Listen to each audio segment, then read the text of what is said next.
Bizarre Brain Comics. Hello, my comic book friends, and welcome to Bizarre Brain Comics. I am Gary, your host, and this is where I like to take a look at some older comics, talk a little bit about the characters and creators, and examine the stories and the art. This time, I want to take a look at this one here. Is UN Force number 3 from Gauntlet Comics from 1993.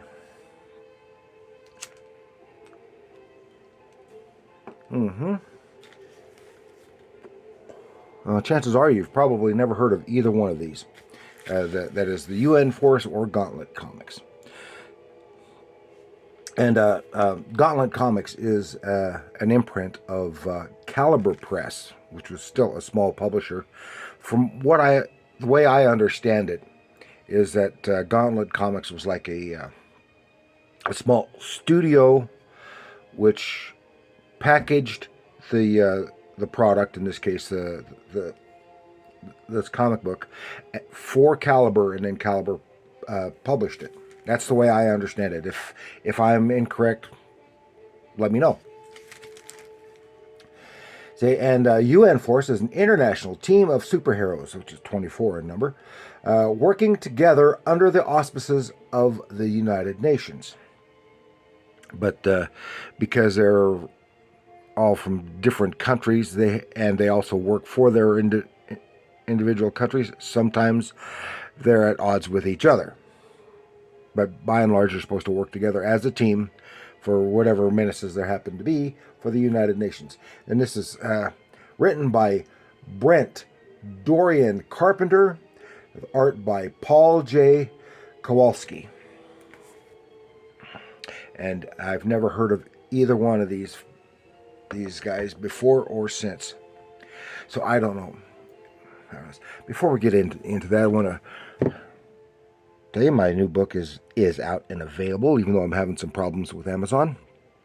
See, I don't even have my own copies yet. This is Bizarre Brain Comics presents Heroes. Much more mainstream than my first one. You can see the back cover. And be a lot of fun. You might have I'm trying to get this taken care of, but you might have to look under, according to the people who have told me who have ordered it, you have to look under my first book, Bizarre Brain Comics Anthology, because somehow they got them tied together as a series. So you look under this one, then you click on series, and then it shows you this one. I don't understand that. Because they're not part of a series. But anyway, now here, UN Force. You can see these two characters, and they're both a couple of the main characters from UN Force, and they're fighting together, aren't they always? So love at first fight. So I take it that because this is told in flashback, and I take it that in their current continuity, these two are lovers, even though one's an American and one's a Russian. And it starts off here. Actually, the prologue is 1990 at the May Day parade in Moscow, and they show a lot of these maps, because they're bopping all over the world with characters. Show a lot of these maps, and this is a photo collage with the drawing of the character, Mother Russia, superimposed over top, as she's part of it, and going to the main pedestal. Says, and the title is When Derek Met Irma, a love story. Yeah, right. She lands there on the podium and are greeted by her two small girls. And I don't know whatever happened to her husband or whatever. And then remember, this book plays into a lot of the historical events that were going on at the time. Now, this takes place right at the time of the collapse of the Soviet Union and the fall of the Berlin Wall. And and then this particular story is even just a little bit before that. So it even has Gorbachev in here. And the girls are talking, because I take it that Mother Russia and what's his name, the American Hunter Seeker, are in a romantic relationship, and the girls are asking how they met. And so then we go flashback to previous years, to an event when there was an airplane, a spy plane, entering Soviet airspace. That sounds funny to say Soviets. And it's a spy plane, and almost undetectable, and it's a stealth plane. And Mother Russia and what's his name, Sputnik, who's like an armored guy, go to check it out, and in it is Hunter Seeker. He's there just poking the bear, as it were, and she intercepts him. She uses her powers. She has some weird powers I don't understand. She's dependent on the headband and these symbols of Russia, Soviet stuff. I don't know. Then have double-page spread here. She's taken on the plane, smashing it. He has to bail out, and his parachute won't open, and she's kind of almost gently... She catches him. He swipes her headband, which disconnects her from her power, and they both plummet the rest of the way, which wasn't very far. Meanwhile, we're interspersed with these other bits, because this has so many characters going on and so many stories going on in parallel.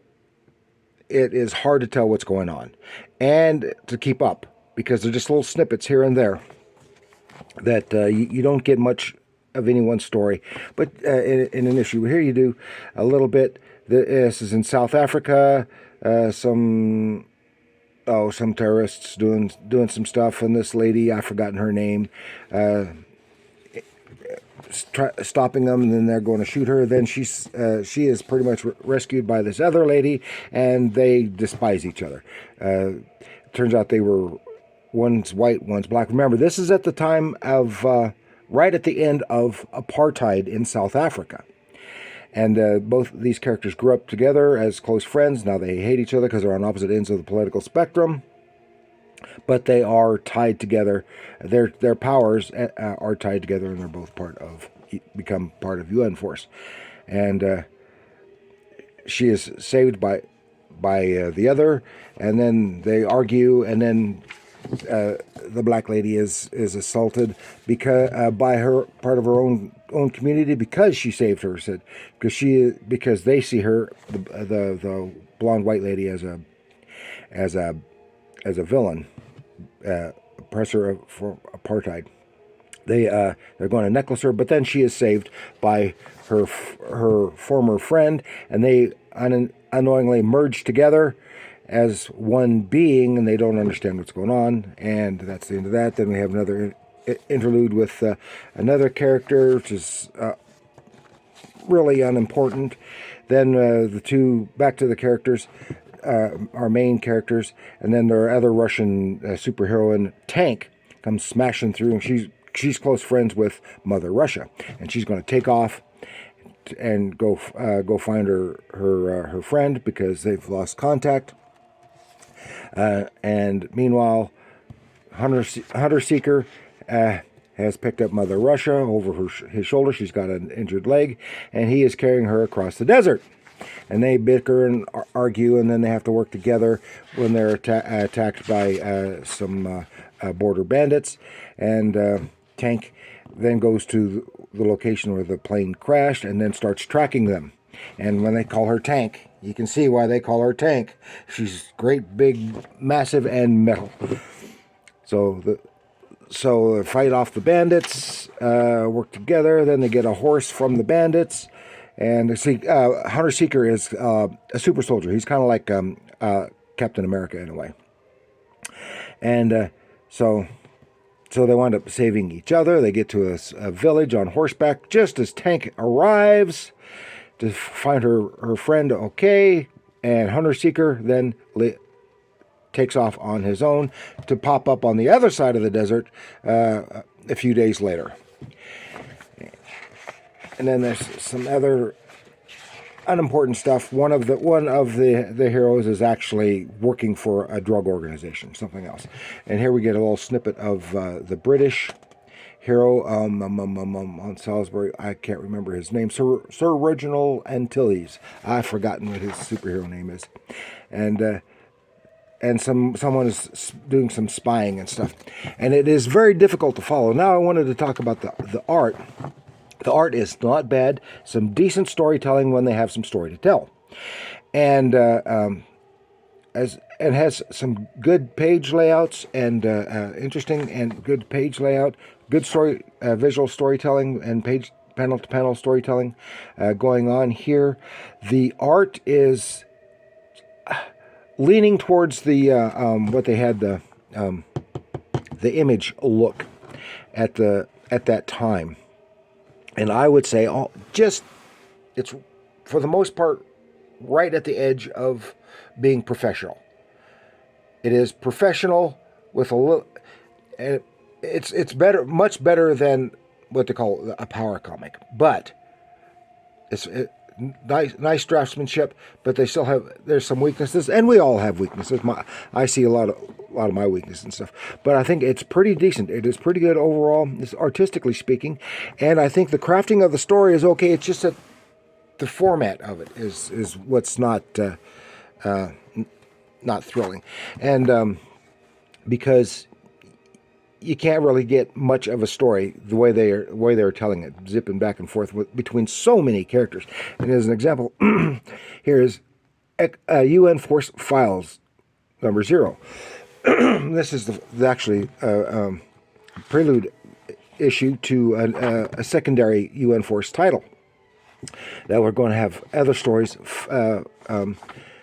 focusing on individual characters, and this first one is just about the recruitment of these characters for the UN force in this story, and then it has the files part, pages of telling all of the who all the characters are in the UN force. And a lot of them we haven't even seen yet, or just got a glimpse of in the background or something, because there's so many of them. And then has a backup story that's just a sample of another title called Beck and Call Investigations, and the whole thing is an interesting read. You know, a one-time thing, something that it only lasted like 6 or 7 issues, so if even that. As far as I can tell, anyway, and I can see why it didn't last. It's too damn hard to follow, but there was some potential, especially in the writers and artists. They had to do a lot of research for the international political events going on at the time, and for all the maps and stuff, and the creation of the characters, and I understand, and I really appreciate that. I think they did a bang up job on that. They would put a monumental effort into, I think, probably an impossible job, because it just doesn't work. It would have worked better. I think they're trying to do a little something like Thunder Agents, but they didn't do it nearly as well. It doesn't work as well, but it's an interesting read, and it's something interesting thing to look at, to see, and then say, yeah, I understand that. So good luck to these guys. I don't know where they went after that, and but I can still enjoy it. Please like, share, and subscribe, and let me know what you thought. What you think? Have you read any of these? Did you like them? If you did, do you like the idea here? And all of that good stuff. Tell me what you think in the comments below. And remember, comics are art.